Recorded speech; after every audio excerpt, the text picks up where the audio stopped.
আমাকে আমার রাসূলের কাছে নিয়ে চলুন। কেন এত মারা মেরেছিল, আমার আবু বকর চলতে পারছিল না, শরীর থেকে এত রক্ত বেরিয়েছিল। ওই জন্য মাকে বলে, মা আমাকে একটু নবীর কাছে নিয়ে চলুন। আম্মা জান এই সময় বলেছিল, বাবা তোমার শরীর থেকে অনেক রক্ত বেরিয়েছে, বাবা একটু কিছু দুধ আছে দুম্বার পান করে নাও। ওই সময় বলেছিল, মা আপনি তো আমাকে দেখতে লেগেছে, আমার রাসূলের আব্বা জান নাই, আম্মা জান নাই, কেউ আমার নবীকে দেখান নাই। আমি আবু বকর যতক্ষণ পর্যন্ত আমার নবীকে না দেখবো, আবু বকর পানি পর্যন্ত পান করবে না। মাকে নিয়ে সাথে করে কোন রকম ভাবে ঘিসড়ে ঘিসড়ে ঘিসড়ে মরুভূমির ওপর দিয়ে যেতে লেগেছে। এই যুবকেরা, পারা তরুণেরা আল্লাহ নবীর হুজরা মুবারকের কাছাকাছি চলে আসবে। ওই সময় সালাম দেন, আসসালাতু আসসালামু আলাইকা ইয়া সাফিউল মুজলিমিন ইয়া রাহমাতাল লিল আলামিন ইয়া রাসূলুল্লাহ ইয়া রাসূলুল্লাহ। আল্লাহ নবী সালামের জবাবটা শুনে হুজরা থেকে বেরিয়ে পড়েছে আমার মাসুক আছে, আমার আশিক আসছে।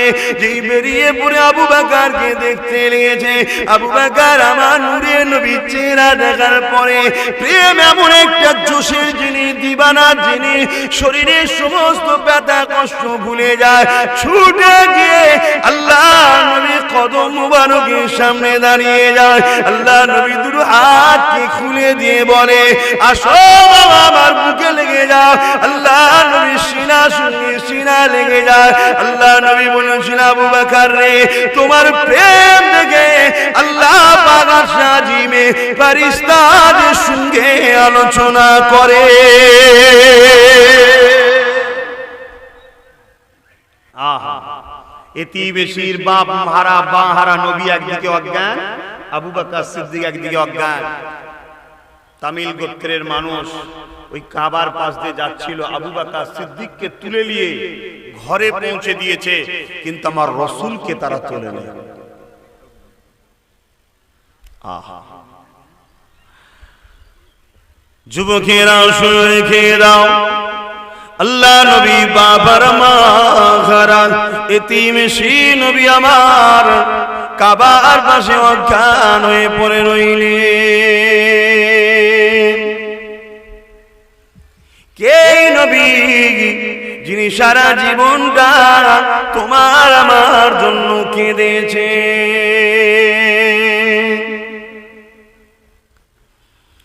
আমার আম্মা জানেরা, আমার বোনেরা, আমার আব্বা জানেরা, ভাইয়েরা, ও মালদা জেলার মানুষেরা, ও আল্লাহর ওলি সিরাজ আকিশ রাহমাতুল্লাহ আলাইহির লাগা মানুষেরা, বাবারা শুনে রেখে দাও, আল্লাহ নবী তোমাকে আমাকে কতটা ভালোবাসে। একদিন আল্লাহ পাক আমার নবী পাককে জানিয়ে দিলে, হাবিব আপনাকে দুটো অফার দেব, তার মধ্যে যে কোনো একটা আপনি নিয়ে নেন। এ যুবক শুনে রেখে দাও, এই নবীকে যদি লিডার বলে নিজে দিলে জায়গা দিতে পারো, চলতে গিয়ে যদি অন্যায় হয়েও যায়, চলতে গিয়ে যদি ভুলও হয়ে যায়, বাঁচার রাস্তা কিন্তু হয়ে যাবে। আল্লাহ নবী ওই সময় জানিয়ে দিলেন, আমার হাবিব দুটো অফার দেব, একটা হলো প্যাকেজ আর একটা হলো শাফাআত। তুমি বলো হাবিব, 1 কোটি, 2 কোটি, 50 কোটি, 100 কোটি, 200 কোটি, এইভাবে একটা প্যাকেজ বলো, এতগুলো উম্মত উম্মতি তোমার নাজাত দেব। এই একটা প্যাকেজ তুমি ঠিক করে দাও। আর না হয় আর একটা জিনিস হলো শাফাআত, তুমি নেবে কি বলো? আল্লাহ নবী সাহাবাদেরকে বলেছিলেন, এ বাবা সাহাবারা, আমার আল্লাহ পাক যখন এই কথা আমাকে শোনালো, আমি রাসূলুল্লাহ আল্লাহ পাকের কাছে প্যাকেজ নিইনি, আমি রাসূলুল্লাহ আল্লাহ পাকের কাছে শাফাআত নিয়েছি।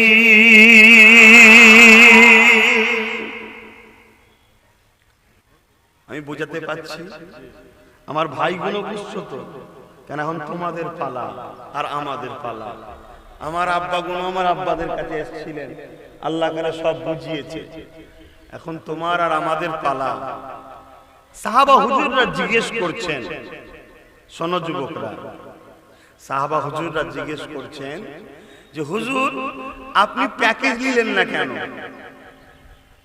আপনি কি প্যাকেজ নিতেন 100 কোটি 200 কোটি, এটা প্যাকেজ বলতেন, ততগুলো উম্মতকে নাজাত করে দিত আল্লাহ, তাহলে আমরাও তার মধ্যে পড়ে যেতাম। আপনি শাফাআত নিলেন কেন? কুরবান যাক সেই নবীর কদমে আব্বাস সিদ্দিকীর বাপ মার জানমাল, আব্বাস সিদ্দিকীরও জানমাল, আর আমার নসলে যত খানদানে ছেলে আসবে সবার জানমাল মুস্তাফা জানে রহমতের কদমে কুরবান হয়ে যাক। তোমরা কি করবে দেখো, জানমাল রসুলের কদমে কুরবান করবে না? বাবেরা নওজওয়ানেরা আম্মা বোনেরা শুনে রেখে দেন, আল্লাহ নবী সাহাবাদিওকে কি বলেছিলেন, এ বাবা সাহাবারা আমি রাসূলুল্লাহ ধরুন প্যাকেজ নিয়ে নিলাম, 100 কোটি কি 200 কোটি, 300 কোটি কি 500 কোটি কি 1000 কোটি, যখন আমার প্যাকেজের কোটাটা পূরণ হয়ে যাবে আমি রাসূলুল্লাহ দরবারে আমার যদি একটা উম্মত ছুটে এসে, আমার যদি একটা উম্মতি ছুটে এসে চোখের পানি ফেলে বলে ইয়া রাসূলুল্লাহ হাবিবাল্লাহ এই কঠিন জাহান্নাম থেকে আপনি আমাকে বাঁচান, আপনি আমার জন্য শাফাআত করেন, আপনি আমার জন্য সুপারিশ করেন, আপনি আমার জন্য কিছু করেন, বাবা সাহাবারা আমি যদি প্যাকেজ নিয়ে থাকি কোটা পূরণ হয়ে গেলে আর কিছু করার থাকবে না, এই জন্য আমি শাফাআত নিলাম। আমি নবী যতক্ষণ শাফাআত করব আমার আল্লাহ পাক ততক্ষণ আমার উম্মত উম্মতিদেরকে জান্নাতি বানাবে। আরো জোরে বলুন সুবহান। কত ভালোবাসে বুঝছে সেই নবী পাক আমার, আমাকে তোমাকে আল্লাহ পাক চিনাতে গিয়ে কাবার পাশে অজ্ঞানে পড়ে আছে তামিল গোত্রের মানুষের আমার নবীকে তোলেন, আবু বকর সিদ্দিককে তুলে মায়ের কাছে ঘরে পাঠিয়ে দিয়েছে, মায়ের কোলে অজ্ঞান হয়ে পড়ে আছে।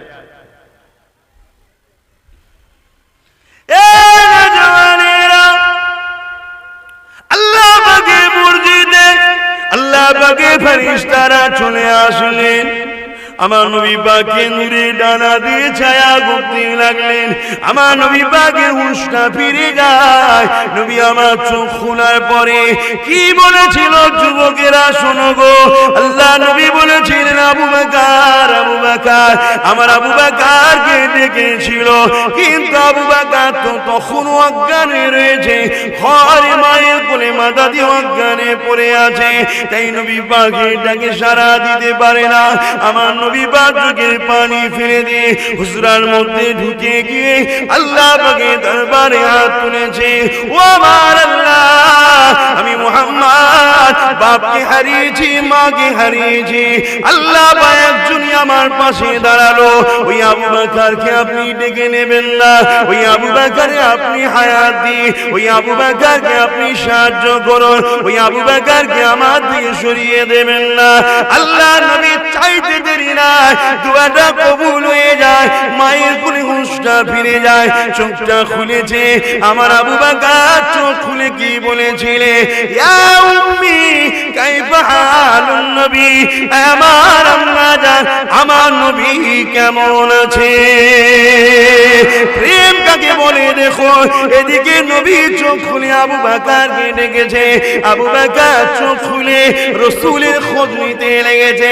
আবু বকরের আম্মা জান নবী পাকের কথা যখন আবু বকর বলেছে মুখে হাত দিয়ে চেপে ধরেছে, বাবা ছেলে আবু বকর রে ওই মুহাম্মাদের নাম আলিস না রে বাবা, যে মুহাম্মাদের গায়ে যাওয়ার জন্য যার পাশে দাঁড়ানোর জন্য মক্কা সন্ত্রাসীরা তোকে মেরেছে বাবা, ইসলামের দুশমনেরা মেরেছে বাবা, জালিমরা মেরেছে বাবা, ওই আবু বকরের নাম আলিস না রে বাবা, যদি তারা জানতে পেরে যায় তোকে জানে মেরে দেবে।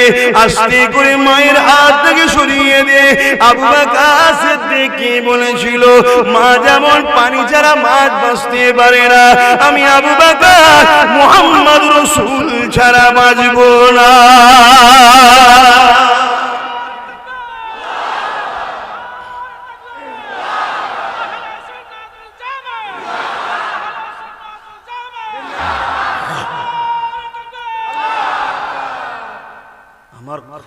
গোলামি করেছে নবীর, আমার খুন নবীর জন্য দিয়েছে, সেই খুনের ঘরের ছেলেকে নিয়ে এসেছেন। আমরা নবীরই কথা বলবো, শুনবেন তো?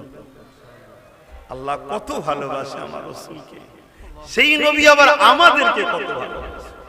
আল্লাহ বলল, এ মুসা আলাইহিস সালাম, আমি তোমায় দুনিয়ায় পাঠাবো, ফেরাউন তোমাকে পরীক্ষা কর, অনেক বড় কথা, পরীক্ষা করার জন্য আগুন দেবে, ওই আগুন খাইয়ে তোমায় তুতলা বানিয়ে দেবো। মুসা আলাইহিস সালাম বললেন, আল্লাহ আপনি যাতে রাজি আমি তাতে রাজি। এ আদম, গন্ধম ফল খাবে, তার মাধ্যম দিয়ে তুমি দুনিয়ায় চলে যাবে। আদম আলাইহিস সালাম বললেন, আল্লাহ আপনি যাতে রাজি আমি তাতে রাজি। এ নবী ঈসা, দুনিয়ায় তুমি যাবে, তোমার কোনো আব্বাজান থাকবে না, কোন পুরুষ তোমার মাকে স্পর্শ করবে না। আমার কুদরতি ক্ষমতায় আমি দেখাবো যে বিনা পুরুষও আমি তৈরি করতে পারি। পারে না? পারে না? বাপ আদমকে কোনো পুরুষ লেগেছিল? এখানে তবু তো মা আছে, ওখানে মাও নেই বাপও নেই। আমি পারি, দেখাবো। কিন্তু দুনিয়ার লোক তোমার মাকে ছোট বড় কথা বলবে, আর তুমি একদিনের বাচ্চা, তোমার জবান আমি খুলিয়ে দেবো, তুমি সাক্ষী দেবে। একদিনের বাচ্চা কথা বলতে পারে? আল্লাহ বলালে বলতে পারে। ঈসা আলাইহিস সালাম বলেছিলেন, জোরে বলুন সুবহানাল্লাহ। ঈসা, তুমি কিসে রাজি বলো? ঈসা নবী বলেছিলেন, আল্লাহ আপনি যাতে রাজি। সমস্ত নবীরা ধরেছে, আল্লাহ আপনি আমাদের মালিক, আপনি কিসে রাজি? আমার আল্লাহ বলছে, যাদের জন্য তোকে বানিয়েছে আমার মুহাম্মদ যাতে রাজি আমি তাতে রাজি। জোরে বলুন সুবহানাল্লাহ। আচ্ছা, এতে কি আমার আল্লাহর শান ছোট হলো? এটা প্রেম। এটা কি প্রেম? বাপ বলে, আমার ছেলে যা করবে তাই, আমার ছেলের খুশি আমার খুশি, বলে না? বলে না? ছেলে কি বাপের উপরে হয়ে যায়? এটা বুঝাবার। সেই নবী অজ্ঞানে পড়ে আছে কাবার পাশে। আবু বকর সিদ্দিক জবান খুলে মাকে বলছে যে আমি মুহাম্মদ রাসূল ছাড়া বাঁচতে পারবো না। মা জিজ্ঞেস করছে, বাবা তোর মুহাম্মাদের মধ্যে কি আছে? বলছে, মা ভাষাই বলতে পারবো না, তবে এতটুকু বলি, পৃথিবীর যত উত্তম সুন্দর কাজ আছে সবকিছুর মূল শুরু মুহাম্মদ রাসূল থেকে হয়েছে। জোরে বলুন সুবহানাল্লাহ। এসেছে শেষে, কিন্তু সৃষ্টি আগে। এটা মানেন তো? এটার বিষয়ে একটা বুঝাবার জন্য, এটা শিক্ষা দিবার জন্য একটা কথা বলছি। আমাদের দেশে দেখবেন ঈদের চাঁদ মসজিদ থেকে ঘোষণা দেওয়া হয়। একজন এসে হঠাৎ করে বলল, ইমাম সাহেব মসজিদে ঘোষণা দিয়ে দেন। কি ঘোষণা? না চাঁদ উঠেছে। ইমাম সাহেব কি বলে, আরে তুমি দেখেছো? না শুনলাম। ইমাম সাহেব কিন্তু ঘোষণা দিবার আগে একটু দাঁড়ায়, দেখি আর কে কি বলে। আবার একজন এসছে, এই ইমাম সাহেব ঘোষণা দিয়ে দেন, চাঁদ উঠেছে, তুমি দেখেছো? না আমি শুনেছি। ইমাম সাহেব তখনও যেন মনে করে, একটু দেখি, যদি কেউ দেখাওয়ালা একটা হয়, শোনাওয়ালা একটু। এমন সময় একজন এসে বলল, ইমাম সাহেব ঘোষণা দিন, আমি দেখেছি। আর ইমাম অপেক্ষা করবে? আদম নবী, ইব্রাহিম নবী, দাউদ নবী, ইসহাক নবী, সব নবী বলেছে আল্লাহ আছে। দেখেছেন? না শুনেছি। মুহাম্মদ রাসূল এসে বলছেন, আল্লাহ দেখেছি। জোরে বলুন সুবহানাল্লাহ। এখন বলুন তো, দেখাওয়ালার পরে শোনাওয়ালার দাম থাকে?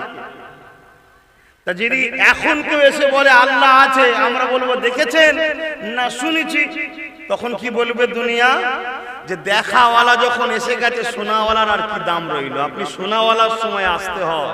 মুহাম্মদ রাসূল এসে গেলে আগে বাকি নবীদের আর গুরুত্ব থাকতো না আল্লাহর প্রচারে। কথা বুঝছেন না? বোঝেন না? দ্বিতীয়, আমার নবীর প্রচার করতেই তো সব নবীরা এসেছিলেন। যা আসছে কেউ আসছে তৈরি হও। আমাদের দেশে সচরাচর কোনো বড় ভিআইপি লোক আসার আগে মাঠ পরীক্ষা হয়, এলাকা পরিদর্শন হয়, মাইকিং হয়, আসছে আসছে, সবাই অপেক্ষায় থেকে আসছে আসছে, তাই তো নাকি? তারপরে আসে দোনো জাহানের শাহিন শাহ যাকে আল্লাহ করেছে, তিনি আসবেন। তার আগে 1 লক্ষ মতান্তর 2,24,000 নবী রাসূল এসে বলেছে আসছে আসছে আসছে। কে আসছে? আল্লাহর বন্ধু আসছে। জোরে বলুন সুবহানাল্লাহ।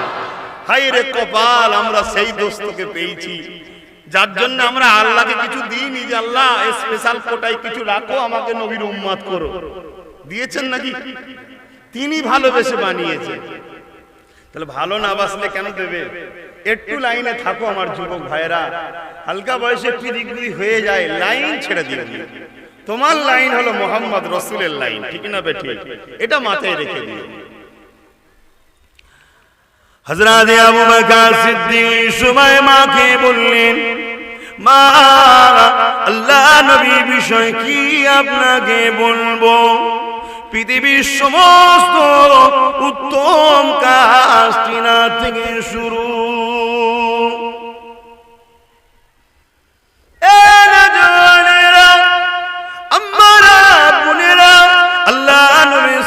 আবু বকর সিদ্দিক ওই সময় বলেছিলেন, মা আমাকে আমার রাসূলের কাছে নিয়ে চলুন, কেন এত মারা মেরেছিল, আমার আবু বকর চলতে পারছিল না, শরীর থেকে এত রক্ত বেরিয়েছিল।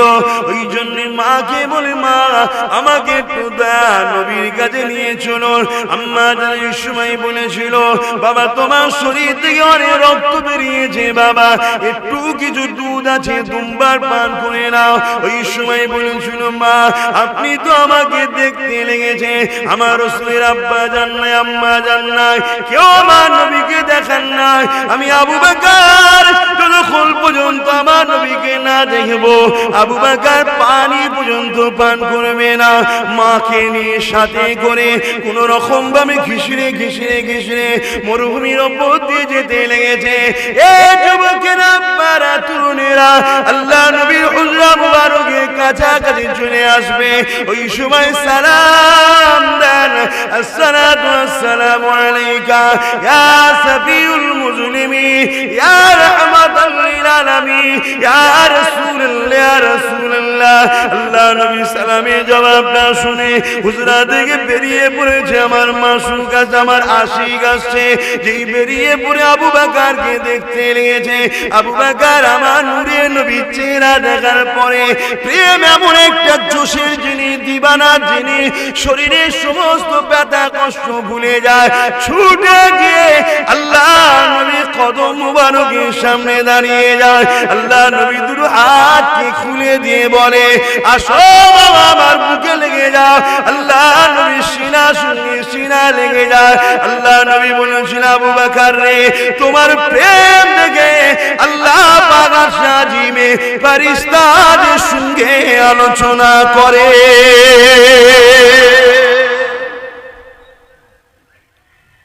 আমার ভাইরা, প্রেম করুন সেই রাসূলকে, ভালোবাসুন। নামাজ, রোজা, হজ, যাকাত, দান, খায়রাত এগুলো আমাদের জন্য অবশ্যই জরুরি, কিন্তু এইগুলো থাকার পরও ৭২টা দল কিন্তু জাহান্নামে চলে যাবে, কিন্তু রাসূলের প্রেমিক একটাও জাহান্নামে যাবে না। জোরে বলুন সুবহানাল্লাহ। তার শেষটা হবে কলেমা পড়ে, আল্লাহ ঠিক ব্যবস্থা করে দেবেন।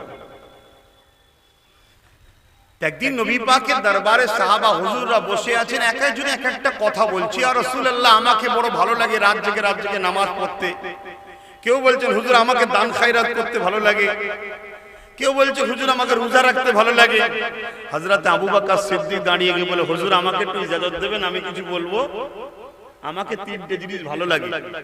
আল্লাহ নবী বললেন, বলেন। হুজুর আমাকে তিনটে জিনিস ভালো লাগে। সর্বপ্রথম জিনিস হচ্ছে, হুজুর আমাকে সর্বসময় আপনাকে দেখতে ভালো লাগে। জোরে বলুন সুবহানাল্লাহ। দ্বিতীয় নম্বর, হুজুর আমার যা কিছু আছে সব আপনার কদমে এনে দেবো, আর আপনি তা থেকে খরচ করবেন, আর আমি দেখবো, এটা আমার ভালো লাগে। জোরে বলুন সুবহানাল্লাহ। তিন নম্বর হলো, হুজুর সর্বসময় আপনার কদমের কাছে আমি থাকবো, এটা আমার বড় ভালো লাগে। জোরে বলুন সুবহানাল্লাহ। কেউ নামাজের কথা, কেউ রোজার কথা, কেউ দানের কথা, আর আমার সিদ্দিকী আকবর আল্লাহর দোস্তের কথা। জোরে বলুন সুবহানাল্লাহ। নামাজ আল্লাহর জন্য, রোজা আল্লাহর জন্য, হজ আল্লাহর জন্য, মুহাম্মদ রাসূল আল্লাহর দোস্ত। জোরে বলুন সুবহানাল্লাহ। ওগুলো ইবাদত, এটা ঈমান। আমি বুঝাতে পারছি তো? নামাজ, রোজা, হজ যেগুলো কি ইবাদত, কার? আল্লাহর ইবাদত। আর এটা হলো ঈমান মুহাম্মদ রাসূল। মানেন তো সব? আলহামদুলিল্লাহ ঈমান আছে। আহারে যে দোয়াটা চেয়েছিল আমার আম্মা জানেরা, বাবেরা, বোনেরা, দোয়াগুলো কেমন ভাবে কবুল হয়ে গেল একটুখানি শোনেন। প্রথম নম্বর বলেছিল, হুজুর আপনাকে আমাকে দেখতে ভালো লাগে। আমার আল্লাহ তিনি কি সুন্দর একটা ব্যবস্থা করে দিল আবু বকরের জন্য। এ আবু বকর, আমার মাহবুবকে তোকে দেখতে ভালো লাগে, আমার সৃষ্টিকে দেখতে তোকে ভালো লাগে। ইন্নাকা লাআলা খুলুকিন আযীম, সবথেকে উত্তম চরিত্রওয়ালা আমার সৃষ্টির মধ্যে মুহাম্মদ রাসূলকে দেখতে বড় ভালো লাগে। এ আবু বকর, তোর এই বাসনাটা আমি আল্লাহ এমন ভাবে কবুল করে নেব, দেখ কি হয়। এ যুবকেরা শুনে রেখে দাও, আমার নবী পাককে মারার জন্য মক্কায় তৎকালীন সন্ত্রাসীরা উঠে পড়ে লেগেছিল। আপনারা সবাই জানেন আবু জেহেল উতবা সাইবার নেতৃত্বে আমার নবী পাককে জানে মারতে চেয়েছিল। আল্লাহ নবী কি বলেছিল, হুজুরা মুবারক থেকে নবী আমার রাত্রে রওনা দেবে, তার আগে নবী আমার আবু বকরকে বলেছিল, এ আবু বকর আমি হিজরত করব, তুমি আমার সাথী হবে। এখানে আর একটা কথা বলে দিয়ে যায়, এ যুবকেরা, যার কথা হলো হযরত আলী রাদিয়াল্লাহু তাআলা। আরে কুরবান যাক হযরত আলীর কদমেতে আব্বাস সিদ্দিকের জানমাল, আব্বাস সিদ্দিকের বাপ মার জানমাল। ও হযরত আলী, আল্লাহ নবী বলেছিলেন তুমি আমার ঘরেতে, আমার হুজরাতে, আমার বিছানার উপরে শুয়ে পড়বে, আমার চাদরটা মুড়ি দিয়ে শুয়ে থাকবে, আর সকাল হবে অমুক অমুক অমুকের মালপত্র গুলো আমার কাছে রয়েছে, এখনো তার কাছে দিয়ে আসবে। এ যুবক মন দিয়ে শোনো, যারা আমার নবীকে মানত না ঠিকই কথা, কিন্তু নিজেদের ধন দৌলত সম্পদ গুলো আল্লাহ নবীর কাছে জমা রাখতো। তখন ব্যাংক ছিল না, রাখার জায়গা ছিল না, যার কাছে রাখবে সে লুটপাট করে নেবে। তারা জানতো মুহাম্মদ কখনো আমানত খিয়ানত করে না। তাহলে মানলি না কেন রে? বলছে মানলেই তো দাদাগিরি, মস্তানিগিরি, গুন্ডাগিরি, সন্ত্রাসী, নারীদের উপরে জুলুম, লুট মার সব ছাড়তে হবে, তাই মানি নাই। মুহাম্মদ সাল্লাল্লাহু আলাইহি ওয়াসাল্লাম সত্য কথা। কিছু বুঝছে? আজও কিছু আছে তারাও জানে নবী সত্য, মানিসনি কেন? এই মানলে ফুর্তি করা যাবে না, মদ খাওয়া যাবে না, গান শোনা যাবে না, যাত্রায় যাওয়া যাবে না, জেনা করা যাবে না, স্ত্রী ছাড়া অন্য মেয়েকে খারাপ নজরে তাকানো যাবে না, এত কিছু মানা যায়, ওই জন্য মানি। হযরত আলী বলি এখানে কি ঘটনাটা ঘটেছে জানেন আপনারা, কিন্তু এখানে একটা দারুণ শিক্ষার জিনিস আছে, যেটা আশা করছি আপনারা শোনেন। এই অকি আপনারা শুনেছেন, কিন্তু এর মধ্যে একটা বিশাল হিকমত, রহস্য আছে, যেটা কিন্তু আপনারা হয়তো পাননি। বলি আল্লাহর নবী কি বললেন, আলী তুমি আমার বিছানায় শোবে। ওই বিছানাটা ওই দিনের জন্য আরামের বিছানা ছিল না, মৃত্যুর বিছানা। কারণ ওই বিছানার উপরে যে শুয়ে আছে তিনি মুহাম্মদ রাসূল, তাকেই তো মারতে এসেছে। পুরো ঘর ঘিরে ফেলেছে উলঙ্গ তরোয়াল নিয়ে। সেই বিছানার উপরে শুয়ে থাকাটা মৃত্যুকে টেনে লিয়াত নাকি? শুনছেন তো? আল্লাহ নবী বললেন সব নবী পাকেরই আবার চাদর মুড়ি দিয়ে শুয়ে আছে। আর নবী কি বললেন, সকালে উঠবে, অমুক অমুক অমুক অমুক অমুক অমুকের মাল আমার কাছে আছে, যারা মারতেছে তাদেরই মাল সকালে সব দেবে। আর আমরা হলে কি করতাম, ও বদমাইশের মাল ঝেড়ে দেবে।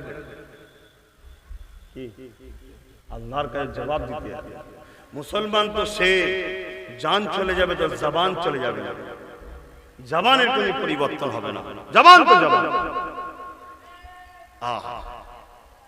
যখন পরের দিন হয়ে গেছে, হযরতে আলী ঘর মদিনা শরীফে গেছে, যাবার পরে জিজ্ঞেস করছে, আলী কাল রাত্রে তোমার ঘুম কেমন হলো? বাকি সাহাবারা জিজ্ঞেস করছে।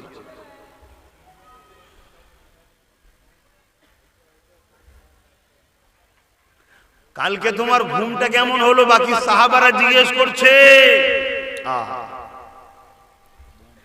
আল্লাহ নবী তাকে এক চাদরের মধ্যে ঢুকিয়ে নিয়েছিল।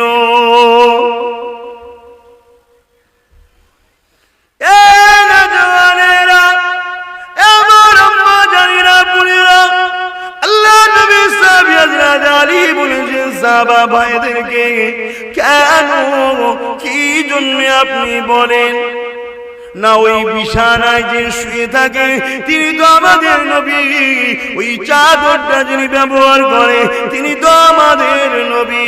আর মক্কা তৎকালীন সন্ত্রাসীরা তারা আমার নবীকে তো শহীদ করে দিতে এসেছিল। এ আলী রে, তোমার কি মনে পড়ে না? দরজাটা খুলে যদি তোমায় মুড়ি দিয়া দেখে কোপটা মেরে দিত, তুমি তো মারা যেতে, শহীদ হয়ে যেতে। এ আলী রে, তাই জানতে চাই ঘুমটা কেমন হয়েছে। হযরত আলীর ঈমান দেখো আর আমাদের ঈমান দেখো। হযরত আলী কি বলেছিলেন? আমার সাহাবা ভাইরা, আমার নবী যখন আমার থেকে বিদায় নেয়, আল্লাহ নবী আমাকে কি বলেছিল তোমরা জানো? না জানি না। আল্লাহ নবী বলেছিলেন, আবু আলী রে, সকালে উঠবে। কি বলেছিল? সকালে উঠবে। আহা, সকালে একটু বলুন না। আহা, এ নবী সাহাবারা, আলী এতটুকু জেনে নিয়েছে, কুল্লু নাফসিন যায়িকাতুল মউত, প্রতিটা নাফসের অবশ্যই মৃত্যু হবে। আলীর মৃত্যু অন্য দিন আছে, হবে। কিন্তু এতটুকু আলী জেনে গেছে, আল্লাহ নবী এখন বলেছে সকালে উঠবে, এটা আলী নিশ্চিন্ত হয়ে গেছে, আজকে দিনে আমার মৃত্যু না। এ নবী সাহাবারা, হযরত আলী বলেছিলেন, আল্লাহ নবী বলেছিলেন সকালে উঠে মালগুলোকে দিয়ে মদিনায় এসে আমার সঙ্গে দেখা করবে। আলী জেনে গেছে মদিনায় নবীর সঙ্গে দেখার আওয়াজ পর্যন্ত আলীর মৃত্যু হবে না।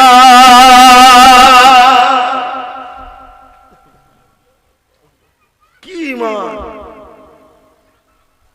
আর আমার দয়াল নবী আমাদেরকে বলছে যে তোমরা খবরদার ইসলামের দুশমনদের সঙ্গে বন্ধু করো না। আর আমাদের যত বন্ধু, যত আপন, যত দরদি, ওরাই তো। আমার রাসূলের কথা আমাদের পছন্দ। আল্লাহ নবী ১৫০০ বছর আগে বলে গেলেন, আখিরি জামানায় আমার উম্মতেরা খুব মার খাবে। সাহাবারা জিজ্ঞেস করলেন, হুজুর সংখ্যা কি কম হবে? নবী বললেন, না, অনেক হবে, লোভে পড়ে যাবে। আজকে আমরা দেখুন লোভে পড়ে গেলাম। দরুদ শরীফ, আল্লাহুম্মা সাল্লি আলা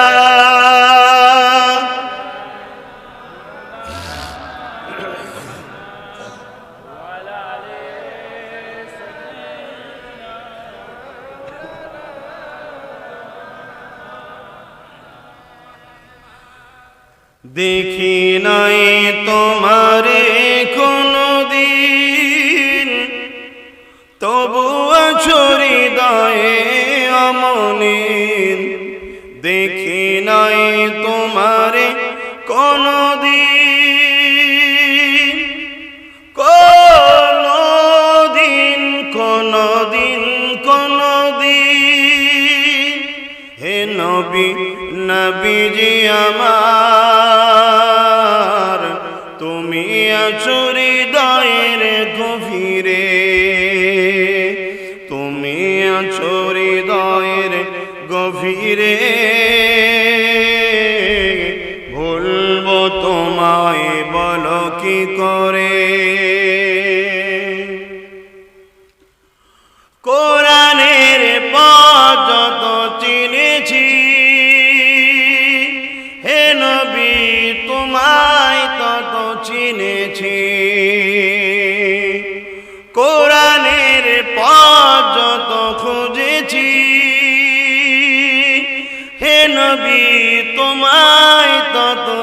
জানিয়েছে, কোরআনে জানিয়েছে আমায়।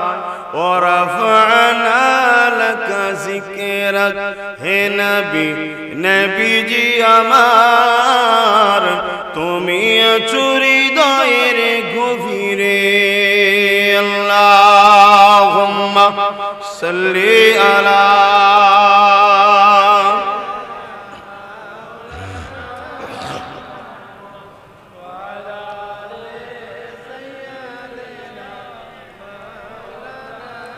আমার আব্বা জানেরা, ভাইরা, আম্মা জানেরা, বোনেরা, কষ্ট হচ্ছে না তো?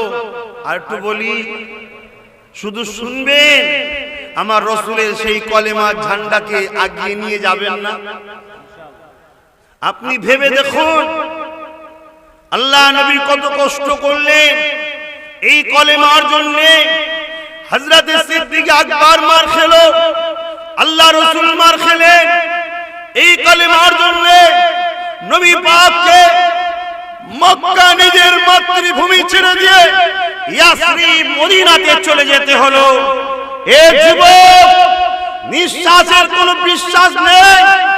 তোমাকে সৃষ্টি করেছে মুহাম্মদ রাসূলকে সহযোগিতা করার জন্য।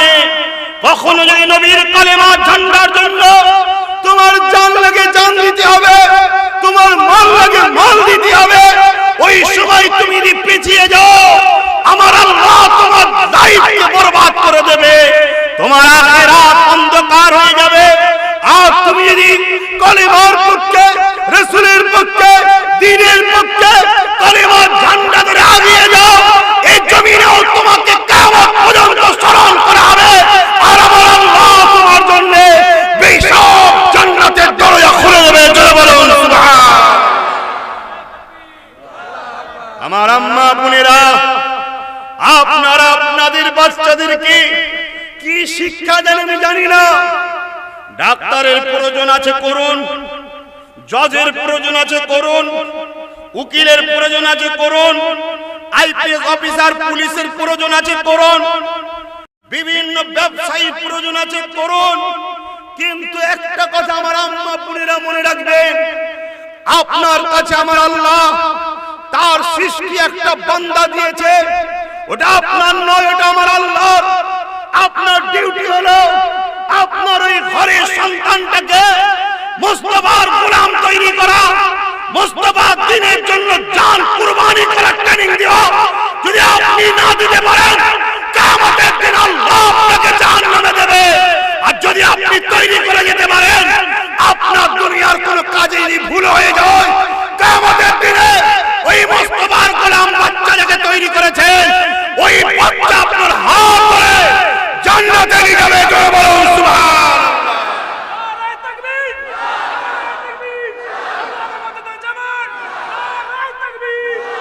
আমাকে আমার আব্বা জান রাসূলে পাক সাল্লাল্লাহু আলাইহি সাল্লামের গোলাম তৈরি করেছে। আমার 7 পোস্ট 8 পোস্টের দাদু হযরত হাজী মুস্তাফা মাদানী জিনান নামে মাদানীপুর, তিনার মাজার মোবারকে গিয়ে বলে এসেছে, আমি আমার বাচ্চাকে দ্বীন ইসলামের জন্য দান করে দিয়েছি। আমি ঘুরি, আমি সফর করি, মুস্তাফা জানের রহমতের জন্য চিৎকার দিই। যারা আমার রাসূলের দুশমন, আল্লাহর দুশমন, ইসলামের দুশমন, সেই সকল জালিম আর মুনাফিকেরা আমার উপরে অনেক অত্যাচার করে, অনেক জুলুম করে। কোনদিন কোনো খবর বাড়িতে গেলে আমার আব্বা কখনো টেনশন করে না, আমার মাও টেনশন করে না। হ্যাঁ, সন্তান হিসেবে তো হবেই, কিন্তু টেনশন করে না কেন? জানে আব্বাস আমার নয়, আব্বাস হলো আমার রাসূলের গোলাম, আমার আল্লাহর একজন দাস। অতএব এটাই আমাদের জিন্দেগি। আল্লাহ ফরসাদ দিয়েছে, কারবার করো, সংসার করো, স্বামী স্ত্রীতে আনন্দে থাকো, সন্তান দিচ্ছি নিয়ে আনন্দ করো, সব দিয়েছি লাও। ভুলে যেও না, আমার দ্বীনের উপরে যখন আঘাত আসবে তোমাকে আগিয়ে আসতে হবে। আল্লাহ নবী যখন হিজরত করে মক্কা জমিন থেকে নবী আমার ইয়াসরিফের দিকে চলে যাচ্ছে, মক্কা ছেড়ে যে নবী চলে যাচ্ছে ইয়াসরিফের দিকে। এই যুবকেরা, তরুণেরা, বাবেরা, আমার নবী পাক বারবার নিজের মাতৃভূমি মক্কা দিয়ে তাকায় আর চোখে পানি ফেলে ফেলে কাঁদে। কি বুঝলেন? আমার নবী তার মাতৃভূমির জন্য ভালোবাসায় কেঁদেছে। এটা আমার মাতৃভূমি নয়? কথা বলো, তোমাদের মাতৃভূমি নয়? এ দেশের কোনো ক্ষতি হোক এটা আমরা চাই? এ দেশকে ভালো আমরা বাঁচতে হবে, এটা আমাদের জন্য সুন্নাতে রাসূল। রাসূলকে আমরা ভালোবাসি, নবীর সুন্নাত আমার মাতৃভূমিকে ভালোবাসা। কথা বুঝে আসছে? আজকে সেই মাতৃভূমিটা ধ্বংস হয়ে যাক, এটা আমরা কখনো চাইতে পারি না। যখনই কারো সেন্টিমেন্টালে আঘাত দেবে তাও মেনে লিয়া যায়, কারো পেটে আঘাত দেবে তাও মেনে লিয়া যায়, কারো কারবারে আঘাত দেবে তাও মেনে লিয়া যায়, কিন্তু আমার স্রষ্টা দিনের উপরে আঘাত দিলে, যার ওসিলায় জীবন, যে আমায় জীবন দিয়েছে এবং যে রাসূলের ওসিলায় পেয়েছি, এটাকে কখনো মেনে লিয়া যেতে পারে? আল্লাহ আমাদেরকে সৎ বুদ্ধি দিক, বলুন আল্লাহুম্মা আমিন। আপনারা আমার এই আলোচনায় বেজার হচ্ছেন যে আমরা এত কষ্ট করে এলাকা থেকে এলাম, ভাইজান এসেছে, বাবাজি এসেছে, দুটো শুনবো, তে কথা বলে কি হবে, এটা মনে করছেন নাকি? এইভাবে যুগে যুগে যুগে যুগে ইসলামকে মিটাবার ষড়যন্ত্র হয়েছে। কখন নবীন নবুয়াতের উপরে, কখনো রাসূলের দ্বীনের নামাজের উপরে। একদল মানুষ শুধু কোরআন বলে, কোরআন, তারা বলে কোরআনে তো 2 রেখাত 4 রেখাত 3 রেখাত কোনো অক্ষর নেই, অতএব নামাজ দিলে দিলে হবে। কথা বুঝে আসছে না? আবার একটা আছে, এদের লক্ষ্য কি? রাসূলের দ্বীনটাকে শেষ করে দিবা। আর তুমি আমি নিজের বাচ্চা বউ নিয়ে, কারবার নিয়ে, আর দুনিয়ার এই সব ইসলামের দুশ্মন গুলোকে কাঁধে করে নিয়ে, এইসব দুনিয়াদার লিডার নিয়ে হই হই করবো, আল্লাহ ছেড়ে দেবে তো? এই তোমার কবরে কে যাবে? কেউ যাবে? তোমার আব্বা, তোমার আম্মা, কেউ যাবে? কিন্তু আমার মদিনাওয়ালা কবরে আসবে। জোরে বলুন সুবহানাল্লাহ। তোমরা যদি তৈরি নাও হও, বেঁচে যদি থাকি, ইনশাআল্লাহ যে শিক্ষা দিয়েছি, আমাদের পরের এই চারানাগুলো যেদিন 1 টাকা হবে সেদিন তৈরি হয়ে যাবে। কি ভাবি তো ভাই, ভাবি তো ইনশাআল্লাহ। আম্মাজান রাবিয়া বসরি নাম শুনেছেন?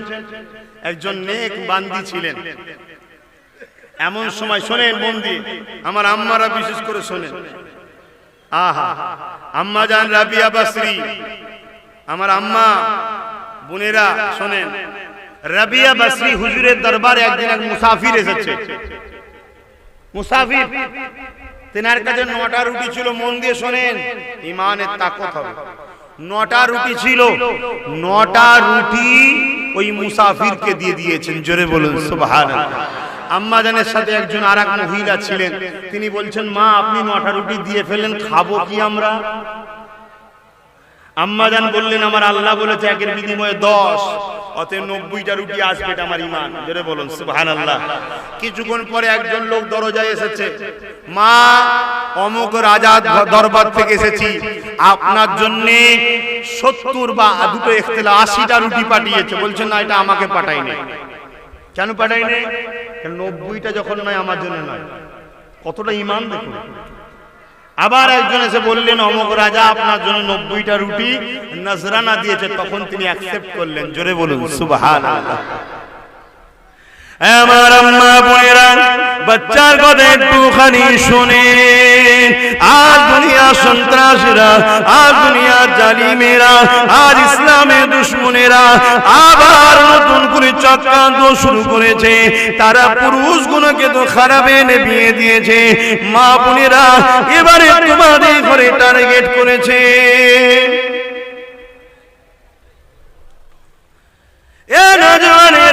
দুনিয়া ইসলামে যারা দুশমন আছে, তারা খুব ভালোভাবে জানে মুসলমান কোনদিন, ইমানদার কোনদিন তরোয়ালের জোরে, বোমের জোরে, গুলির জোরে, গায়ের জোরে কোনদিন পৃথিবীতে তারা ছড়াতে পারেনি। পৃথিবীর জমিনে তারা ছড়িয়েছে সুন্দর আখলাক, নবী মুহাম্মদ রাসূলের প্রচার করে। এই যুবকেরা তাই তারা চেষ্টা করতে লেগেছে আমাদের ঘরে নবীর সুন্দর আখলাক থেকে সরিয়ে দিবার জন্য। এই জন্য তারা বড় প্ল্যান করেছে। এই এলান করে আমাদেরকে কানে টেনে নিয়ে গেছে, যাত্রায় নিয়ে গেছে, ফাংশনে নিয়ে গেছে, গানের নেশাদ্রব্য জিনিসে নিয়ে চলে গেছে, বিভিন্ন পতিতালয় পর্যন্ত নিয়ে চলে গেছে, খেলা তামাশার মধ্যে নিয়ে চলে গেছে। এ আমার আম্মা বোনেরা, পুরুষদের ঘরে 100-র মধ্যে 90টাকে খারাপে না বিয়ে দিয়েছে। মা বোনেরা, তোমাদের ঘরে এবারে টার্গেট করেছে, তাই বলে দিয়ে যায় মৃত্যু একদিন না একদিন হবে। এ আমার আম্মা বোনেরা, দ্বীন ইসলামের জন্য, আল্লাহকে খুশি করার জন্য, নবীকে খুশি করার জন্য এই জমিনে তোমাদের অনেক অবদান রয়েছে। তাই নিজেদের ঘরে পর্দার মধ্যে রাখো, হালাল খাও, বন্ধন লোন নিও না, জেনা ব্যভিচারী পাপ কাজ থেকে দূরে থাকো, পরচর্চা পর নিন্দা থেকে দূরে থাকো, বেপর্দা হয়ে বাইরে বেরিও না। দুনিয়ার সামান্য লোভ লালসার জন্য আখিরাতকে ভুলে যেও না। মা বোনেরা, এই জমিনে কত হালকা বয়সের মেয়ে চলে গেছে, কত হালকা বয়সের মেয়ে ইন্তেকাল হয়ে গেছে। হে আমার আম্মা বোনেরা, এই জমিনের উপরে এমন মেয়ে ছিল যাদেরকে এখন আমরা স্মরণ করি। তাদের মধ্যে থেকে একজন হলো আমার নবী পাকের পাক আলিয়া, আমাদের সকলের আম্মা জান হযরতে খাদিজাতুল কুবরা। এ যুবকেরা, তরুণীরা, আমার খাদিজাতুল কুবরা আম্মার সঙ্গে আল্লাহ নবী যখন বিবাহটা হয়ে যায়, হযরতে খাদিজাতুল কুবরা আম্মা এমন করে আমার নবী পাকের কাছে একদিন এসে বলতে লাগলেন, ইয়া রাসূলুল্লাহ, হাবিবাল্লাহ, খাদিজা আপনার কদমে নিজেকে কুরবান করে দিয়েছে, আমার ধন দৌলত মাল যা আছে আপনাকে তা দিয়ে দিলাম, আপনাকে মালিকানা বানিয়ে দিলাম। আম্মা জান খাদিজা পৃথিবী বিখ্যাত ধনী ছিল। আল্লাহ নবী বলেছিলেন, খাদিজা রে, কেন তুমি আমায় দিয়ে দিলে? ওই সময় আম্মা বলেছিলেন, ইয়া রাসূলুল্লাহ, ইয়া হাবিবাল্লাহ, আল্লাহ আমাকে পৃথিবীর একজন নাম করা ধনী ব্যবসায়ী করেছে, আমার ধন দৌলত আছে, এটা আমি কখনো পছন্দ করি না। এর মালিক আমার নবী আপনি হবেন, আপনি আমার স্বামী হন, নবী হন, এর মালিকানা আপনাকে দিয়ে দিলাম। আল্লাহ নবী কি বলেছিলেন, হে আলী রে, আমি যাতে রাজি তুমি কি তাতে রাজি? জি ইয়া রাসূলুল্লাহ, আমি তাতে রাজি। আম্মা জান খাদিজা যা কিছু ছিল, ধন দৌলত, ব্যবসা সম্পদ, আল্লাহ নবী সেইগুলোকে গরিবদের মাঝে বিলিয়ে দিলে।